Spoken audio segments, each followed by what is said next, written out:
edition of Houseplant Joy. Today we're going to be talking about Maranta plants. We love these prayer plants. They come in different colors, different subspecies, and today we're working with the watermelon, the lemon lime, and the leuconeura. But before we get started, Rebecca, what should they do?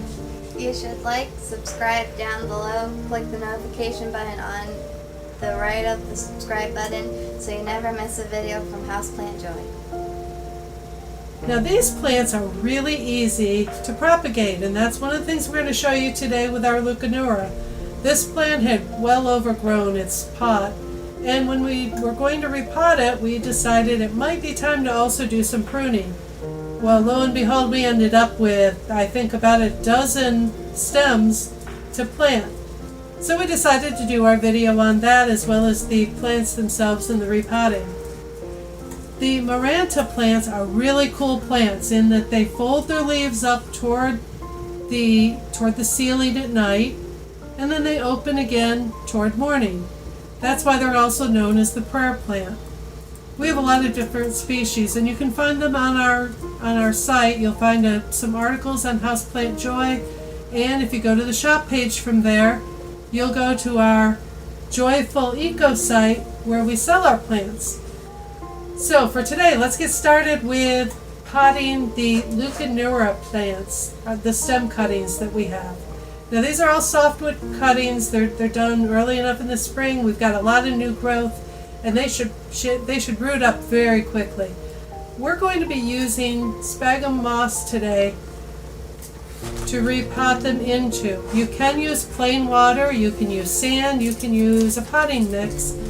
We like the moss because I think it grows a little quicker, although it grows well in water too.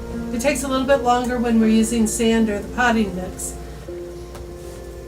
Any of those mediums will work though, and we've decided to start with a shallow dish.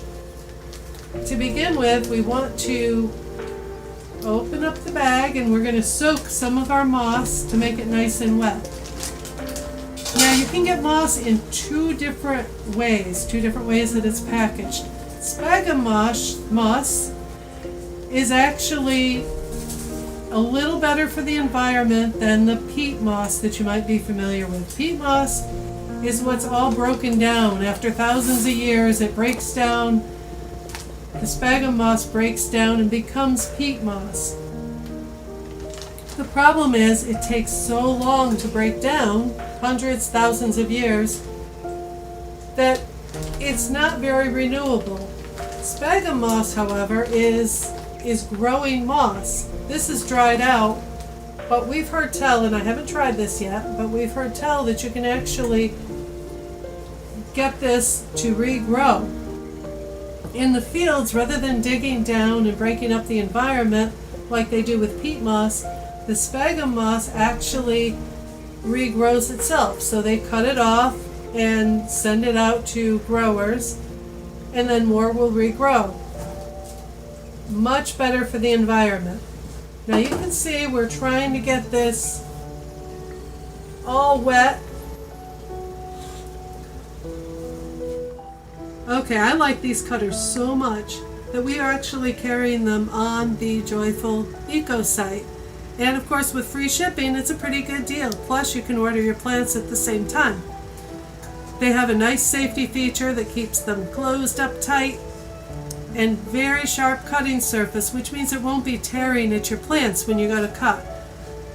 Let's make one cut on the end of that first, where you're not actually going to be using it, and show them how. Okay, you can do that then, right toward the edge, and do a nice corner cut. You want it to be at an angle. Very good. See how nice and clean that cut? Now go ahead and put it in your moss.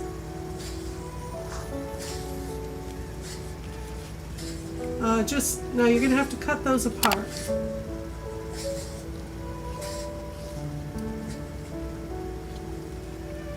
Just one piece at a time. There you go. And that's all you have to do. Go ahead and do that with the other ones now.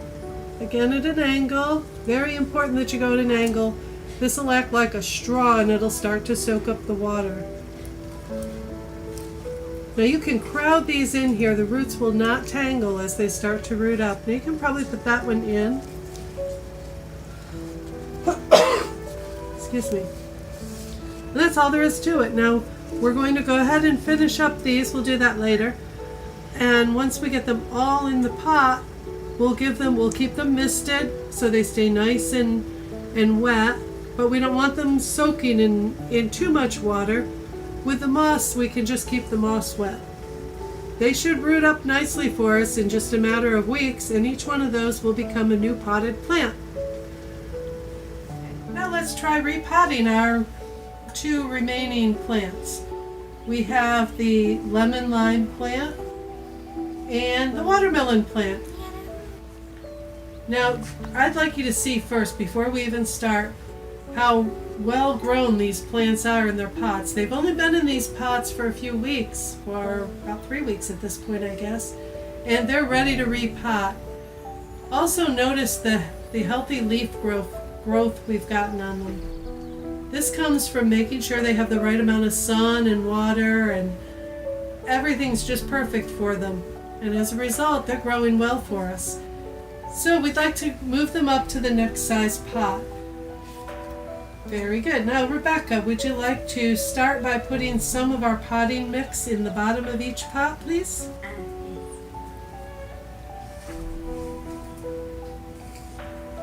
We're just using a standard potting mix. And she'll fill this a little less than half full at this point.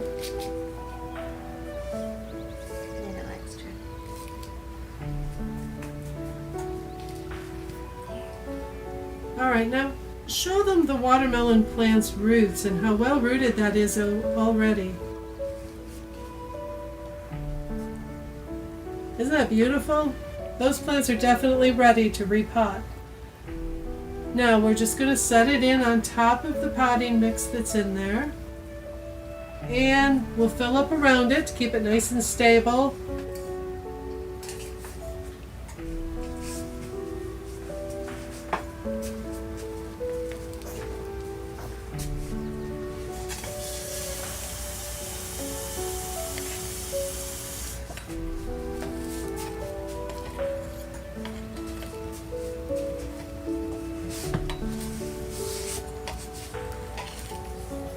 Now, a lot of times we prefer to do this outside where we can just sweep the excess away.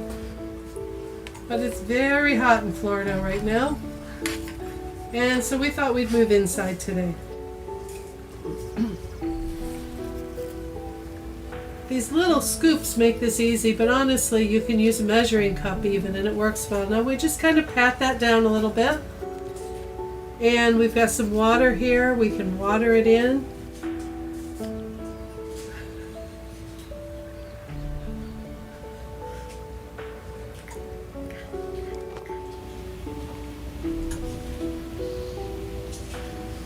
Now we have put a plate under each of these to catch any of the water that drips through.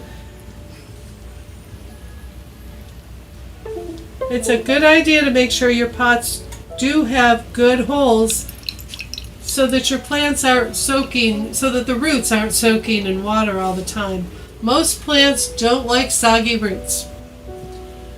And that one looks pretty good now. You can tuck in the soil a little bit more around it, just gently patting it down after you put the water in, and we'll go on to the next plant. After you put the water in, a lot of times you do need to add a little more of the potting mix. And we'll go ahead and fertilize this one by tomorrow as well. Alright, now for the next plant. This one's a little wider, so we're going to give it a slightly larger pot.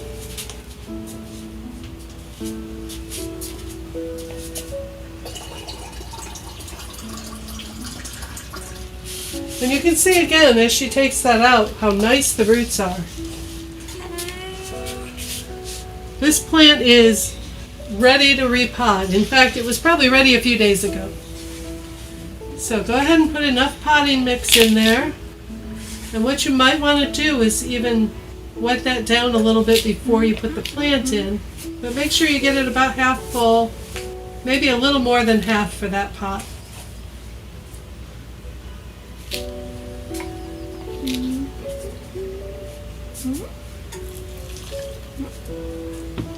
If your kids like to play in the dirt and water, this is perfect.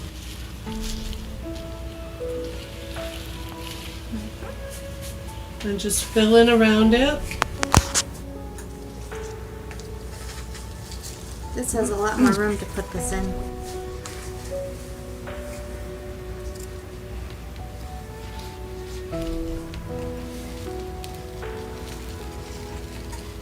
Yes, this will take more of the potting mix, but that's okay because it's going to allow the plant to spread out. Now the reason you don't want to put these in really big pots that are a lot bigger than what they're used to is they can become leggy and unhealthy. You want to grow them out slowly. Houseplants in general tend to grow slowly.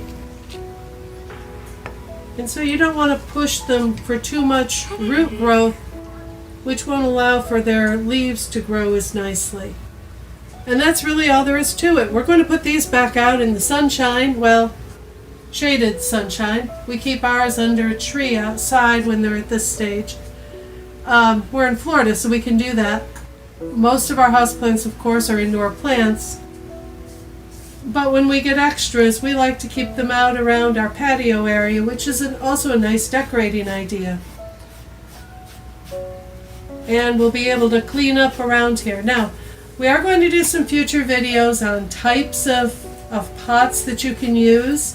These are fairly plain, but they're nice. They go with either modern or traditional decor. But on our site, on the Joyful Eco site, you'll find other types of pots. We tend to like either metal or ceramic. I'm not fond of plastics for several reasons. Yes, I know they're lighter to ship, and that's a nice feature, and they're lighter to handle. But we're trying to get more into the renewables. Metal and ceramic and glass are all renewable resources. Plastic, even if it can be recycled, takes a lot more time and an effort to recycle. So we're trying to stay with the eco-friendly, and that's why you won't find the plastic pots on our website. If you have any questions about any of this, please feel free to contact us. You'll notice you can comment below, or you can send us a message on our website, houseplantjoy.com, and we'll send some affiliate links in the area below too, so you know how to reach our websites. Again, any questions, contact us. We're more than happy to talk plants. Rebecca, what should they do before they leave today? You should like, subscribe to our YouTube channel down below, turn on the notification bell right on the right side of the subscribe button so you never miss a video or updates from Houseplant Joy.